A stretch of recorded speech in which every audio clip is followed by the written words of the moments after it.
और बच्चों, आप सभी घर में बैठे हो। कोरोना ने तो आप लोगों को घर में बंद करके रख दिया है। चलिए कोई बात नहीं, हम लोग इसी के माध्यम से थोड़ी सी पढ़ाई कर लेते हैं।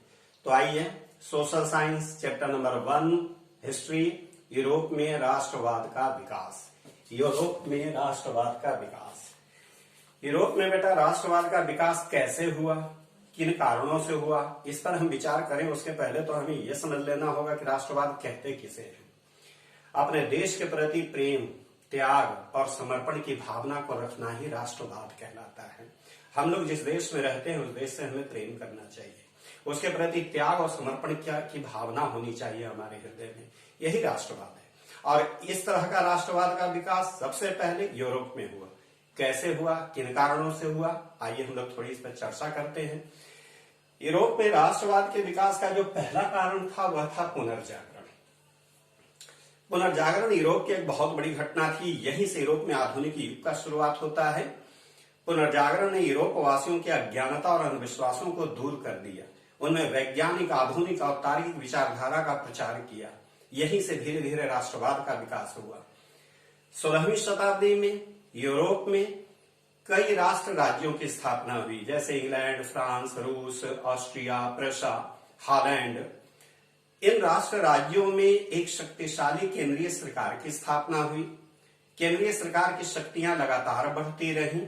सामंतों और कुलीनों की शक्तियां क्षीण होती गईं, जो धीरे धीरे राष्ट्रवाद के रूप में विकसित होने लगा। एक तीसरा बड़ा कारण था फ्रांसीसी क्रांति।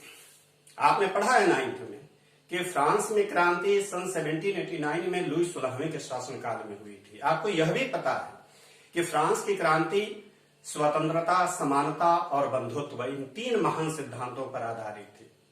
इस क्रांति ने केवल फ्रांस को ही नहीं बदला, पूरे यूरोप को बदल कर रख दिया। पूरे यूरोप में राष्ट्रवाद का विकास कर दिया। और इसी फ्रांस में नेपोलियन जैसा महान विजेता पैदा हुआ था। नेपोलियन केवल एक महान विजेता ही नहीं था, बल्कि नेपोलियन एक बहुत बड़ा प्रशासनिक सुधारक भी था। उसने अपने विजित प्रदेशों में कई सुधार के कार्य किए, जिसे हम लोग नेपोलियन कोड या नेपोलियन संहिता के नाम से जानते हैं। जैसे नेपोलियन ने कानून की दृष्टि में सबको समानता का अधिकार प्रदान किया। जन्म पर आधारित विशेषाधिकारों को उसने समाप्त कर दिया। किसानों को भू दासत्व से मुक्त कराया। ये सब ऐसी घटनाएं थी, ऐसे सुधार थे जो निश्चित रूप से राष्ट्रवाद के विकास में बहुत बड़ा सहयोग किया, बहुत बड़ी मदद की। इसी तरह से कुस्तुनतुनिया और बेल्जियम की जो आजादी की लड़ाई लड़ी गई, वह भी राष्ट्रवाद में एक मील का पत्थर साबित हुआ। बेल्जियम हॉलैंड के अधीन था। यूनान टर्की के अधीन था। और जब यहाँ राष्ट्रवादी विचारें पनपने लगी तो इन लोगों ने भी आजादी की लड़ाई शुरू कर दी, जिस कारण 1830 में बेल्जियम के लोगों ने ब्रुसेल्स में जबरदस्त विद्रोह किया और अपनी आजादी हासिल कर ली। इसी प्रकार से यूनान ने भी 1821 में आजादी की लड़ाई शुरू की और 10 वर्षों तक यह लड़ाई चली। लेकिन एट लास्ट इंग्लैंड, फ्रांस और रूस के मदद से 1832 में कुस्तुनतुनिया की संधि के द्वारा यूनान ने भी अपनी आजादी प्राप्त कर ली। यह बहुत बड़ी घटना थी, जिस कारण यूरोप में राष्ट्रवाद का विकास हुआ। औद्योगिकरण, आपको पता है कि औद्योगिक क्रांति इंग्लैंड में हुई थी और यहीं से औद्योगिकरण की प्रक्रिया भी शुरू हुई। औद्योगिकरण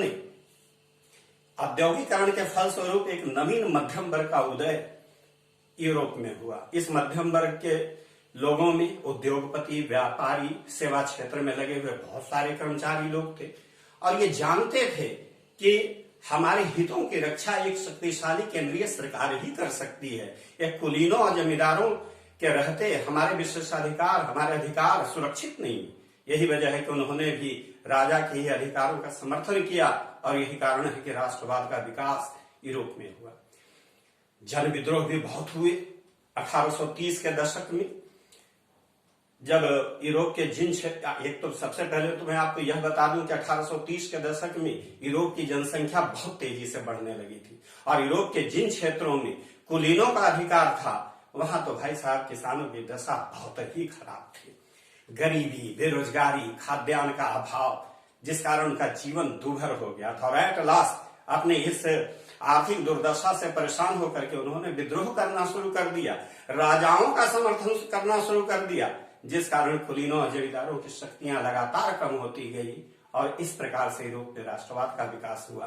तो बेटा, राष्ट्रवाद के विकास के बहुत सारे कारण थे, ये थोड़े से कारण मैंने आपके सामने रखे हैं। बस आज इतना ही।